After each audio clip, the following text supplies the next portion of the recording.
అసలు ఎప్పుడు మీ ప్రయాణం ఎప్పుడు మొదలైంది? ఈ పాటలు ఇవన్నీ మీకు ఎప్పటి నుంచి మీకు ఈ పాటల మీద ఇంట్రెస్ట్? నాకు 1 year నుండి మేడం బాగా ఇంట్రెస్ట్ మేడం. అంతకుముందు ఏం చేసేవారు? అంతకుముందు మాకు జాబ్ చేసుకునేవాడిని మేడం. ఏం జాబ్? అది బీఎస్సీ కెమిస్ట్రీ కంప్లీట్ అయింది. అరబింద ఫార్మా కంపెనీలో R&D డిపార్ట్మెంట్లో చేస్తున్నాను. బీఎస్సీ కెమిస్ట్రీ చేశారా? మరి ఇప్పుడు ఏం చేస్తున్నారు? ఇది సేమ్ కంటిన్యూ మేడం. ఫ్రీ టైంలో ఇలా వచ్చి పాడతా ఉంటాను. జాబ్ చేస్తున్నారు మీరు? అవును madam. Okay. Job BSc chemistry చేసి అరబిందోలో జాబ్ చేసే మీకు సడన్ గా ఈ ఫోక్ సాంగ్స్ పాడాలి అన్న ఇంట్రెస్ట్ ఏంటి? నాకు సింగర్గా పైకి ఎదగాలని చాలా ఇంట్రెస్ట్ మేడం. అంటే పాటల కోసం నా జాబ్ మారడానికి సిద్ధంగా ఉన్నాను అన్నమాట.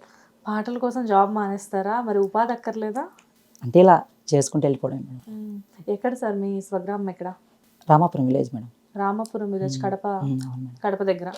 ఓకే. అమ్మ నాన్న ఏం చేస్తుంటారు? అమ్మ నాన్న ఫార్మర్స్, పొలం పని చేస్తుంటారు మేడం. పొలం పనులు చేస్తుంటారు. అంటే మీ ప్రయాణం అక్కడే మొదలైందా? పొలం పనులు చేస్తున్నప్పుడు ఆ నాట్లు వేసేటప్పుడు ఊళ్ళలో పాటలు పాడుతూ ఉంటారు చాలా మంది అప్కమింగ్ సింగర్స్, లేకపోతే ఆల్రెడీ పెద్ద పెద్ద పొజిషన్లో ఉన్న మ్యూజిక్ డైరెక్టర్స్ అవనివ్వండి, ఎంతోమంది విలేజ్ నుంచి వచ్చి చదువు ఉన్నా లేకపోయినా కానీ పెద్ద స్థాయిలో చాలామంది ఇండస్ట్రీలో ఉన్నారు.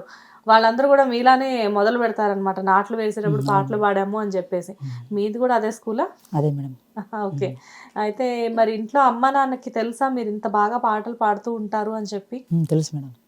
తెలుసు. బాగా ఎంకరేజ్ కూడా చేస్తారు మేడం. ఎంకరేజ్ చేస్తారా? ఎందుకు నాన్న మంచిగా చదువుకున్నావు, జాబ్ చేస్తున్నావు, నీకు ఎందుకు ఇవన్నీ అని చెప్పేసి ఎప్పుడు చెప్పరా? ఇప్పుడు చెప్పరు మేడం. ఎందుకంటే వాళ్ళ టాలెంట్ గుర్తించారు కాబట్టి జాబ్ చేసుకుంటూ సింగింగ్ చేయమని చెప్పారు. మీకు అసలు మొదట మీరు పాటని మొదలు పెట్టినప్పుడు మీరు ఫస్ట్ పాడిన పాట ఏంటి? ఫస్ట్ అందమైన దాన పాట మేడం. పాడండి. అందమైన దానా,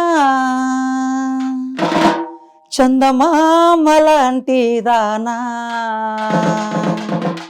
నీ అందమంతా చూసి నే మురిసిపోతే జానా.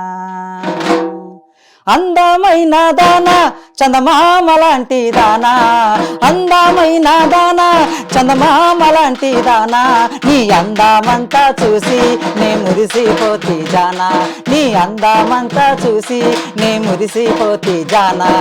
అందమైన దానా, చందమామలాంటి దానా, హే అందమైన దానా, చందమామలాంటి దానా, నీ అందమంతా చూసి నే మురిసిపోతే జానా, నీ అందమంతా చూసి నే మురిసిపోతే జానా.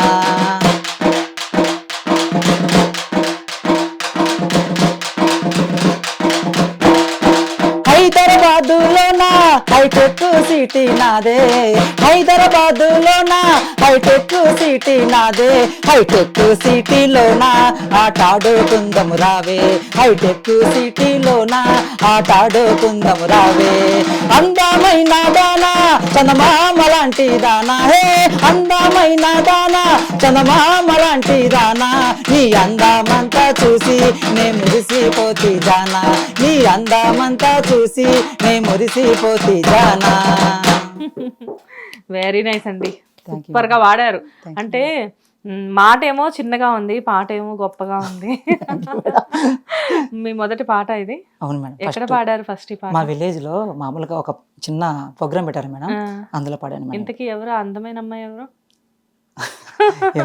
జస్ట్ పాట. అంటే జనరల్ గా కవులు, కళాకారులు ఎవరైనా కానీ, గాయకులు ఎవరైనా ఏదైనా ఒక పని మొదలు పెట్టినప్పుడు జనరల్ గా ఒక ప్రకృతిని చూసి, ఒక పువ్వును చూసి, ఒక చెట్టును చూసి, ఇలాంటివేవో ఒకటి చూస్తే వాళ్ళలో ఒక భావం అనేది మొదలవుతూ ఉంటుంది. ముఖ్యంగా కవులకి, కళాకారులకి ఇలాంటివన్నీ జరుగుతూ ఉంటాయి. కానీ ఈ పాట మీరే రాసారా? లేదు మేడం. మరి ఎలా ఈ పాట మీకు ఎలా తెలుసు? అంటే విలేజ్ లో ఇంతకుముందు ఓల్డ్ సాంగ్ మేడం ఇది. అలా ఏమో అంటే మీరు ఈ పాట పాడేటప్పుడు ఎవరినైనా ఊహించుకొని, ఒక అందమైన అమ్మాయిని ఊహించుకోవడం, లేకపోతే మీరు ఎవరికైనా ప్రపోజ్ చేసేటప్పుడు ఈ పాటతో ప్రపోజ్ చేయడం లాంటివి ఏమైనా జరిగాయేమో అని చెప్పేసి. అంటే నేను కాలేజీ చదివేటప్పుడు మామూలుగా ఇలాంటి పాటలు పాడుతుండేవాడిని మేడం. బాగా అందరూ అమ్మాయిలు కూడా బాగా ఎంకరేజ్ చేసేవాళ్ళు అన్నమాట. అట్లా ప్రత్యేకంగా ఒక అమ్మాయి గురించి ఏం పాడలేదా? లేదు మేడం అలా. ఓకే. నెక్స్ట్ కాలేజ్లో ఉన్నప్పుడు ఓకే. మరి ఇప్పుడు ఆఫీస్లో మంచి జాబ్ చేస్తున్నారు కదా, ఆఫీస్లో ఎప్పుడైనా మీ ఆఫీస్లో తెలుసా మీరు ఇంత మంచి సింగర్ అని? తెలుసు. ఎప్పుడైనా పాడుతుంటారా? ఆఫీస్లో తెలుసు కాబట్టి మేడం, నాకు ఏదైనా ప్రోగ్రామ్స్ వచ్చిందంటే సడన్ గా నాకు అవకాశం కూడా ఇస్తారు మేడం. ఎక్కడ? అరబిందో హైదరాబాద్ లోనేనా? ఇక్కడ అరబిందో గండిమైసమ్మ దాటి 6 కిలోమీటర్స్. ఓకే. సో ఇప్పుడు ఆఫీస్ నుంచి పర్మిషన్ తీసుకొని మా కోసం వచ్చారు? ఆల్రెడీ అయిపోయింది మేడం, నాది షిఫ్ట్ అయిపోయింది. షిఫ్ట్ అయిపోయింది. మార్నింగ్ 6 to 2 గంటల వరకు కొంచెం పర్మిషన్ తీసుకొని వచ్చేసాం. Okay, thank you so much ఇక్కడ దాకా పర్మిషన్ తీసుకొని వచ్చినందుకు. నో థ్యాంక్స్ మేడం, పర్వాలేదు. నాకు ఇంట్రెస్ట్ కదా మేడం.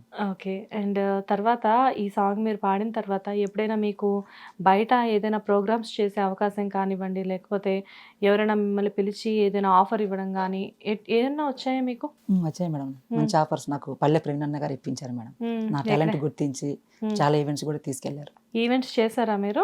చేస్తున్నాను మేడం. ఓకే, చేస్తూనే ఉన్నారు ఈవెంట్స్? చేస్తున్నాను. ఎంతకాలం నుంచి ఈవెంట్స్ చేస్తున్నారు? ఈ 1 year నుంచే మేడం. ఈ 1 year నుంచి ఈవెంట్స్ ద్వారా మీకు ఏమైనా ఇన్కమ్ వచ్చిందా? వచ్చింది మేడం. ఓకే, లేకపోతే ఈవెంట్స్ చేసుకొని ఎవరైనా ఇన్కమ్ ఇవ్వకపోవడం? అదే లేదు, ఇన్కమ్ కూడా బాగానే వచ్చింది. ఇన్కమ్ బాగానే వచ్చింది. మినిమం ఎలా ఉంటుందండి, అంటే మినిమం ఒక మంత్లో ఎన్ని ఈవెంట్స్ మీకు ఆర్గనైజ్ చేస్తారు?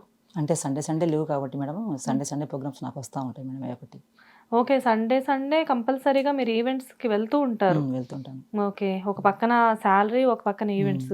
అమ్మ నాన్నలకు పంపిస్తారా డబ్బులు? పంపిస్తాను మేడం. హ్యాపీయా వాళ్ళు? Happy madam. Hit TV presents like, share, comment. TV వాళ్ళకు కూడా నేను ఒక సర్ప్రైజ్ ఇద్దాం అనుకుంటున్నాను. మీరు మాత్రమే జెస్సీ ఎందుకు అయ్యారు? ఇలాంటి అమ్మాయిలకి పిలవడానికి బాగుంటుంది. చందు సాయికి like you and have a జనాలకి ఒక పేరు నచ్చిందంటే దీనికి ఒక ప్రాసెస్ ఉంటుంది. ఎందుకు ప్రాసెస్ డైరెక్ట్కి వెళ్ళిపోదాం. ఏదైనా ఒకటి మర్చిపోయినావా నువ్వు? ఏం మర్చిపోయావు? ఏదో ఆ టైంకి మన సుడి బాగుంటే ఎవరన్నా చూపిస్తే రాయగలం కానీ డోర్ టు డోర్ సేల్స్ చేసేవాళ్ళు. శారీ వస్తుంది, శారీలో వెనకాల కట్టుకుని